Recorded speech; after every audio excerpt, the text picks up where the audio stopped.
आप देख रहे हैं के न्यूज HD। मैं हूं हारिस अली शाह गिलानी। चलते हैं आज की अहम खबरों की तरफ।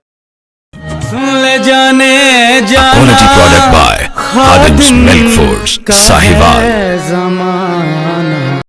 ताज़ा तरीन खबरों से बाखबर रहने के लिए हमारे साथ रहिए।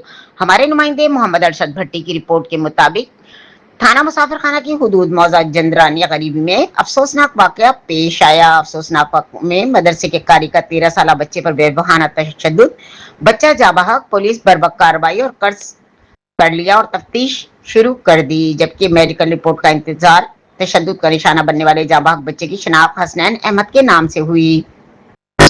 वाकये की इत्तला मिली ही एसएचओ ने थाना मुसाफिर खाना शेख असजद भाई नफरी के हमरा मौके पर पहुंच गए। पुलिस ने मौके पर पहुंचकर मुलजिम मदरसे के कारी को गिरफ्तार करके इब्तिदाई कार्रवाई शुरू कर दी। जहां होने वाले बच्चे की लाश को पोस्टमार्टम के लिए THQ अस्पताल अहमदपुर शर्किया मुंतकिल कर दिया गया। मासूम बच्चे के कत्ल पर बुरसा और अहले इलाका का शदीद एहतजाज। मुजाहिरीन का वजीर आला पंजाब और IG पंजाब से वाकये का नोटिस लेने और फौरी इंसाफ का मुतालबा किया।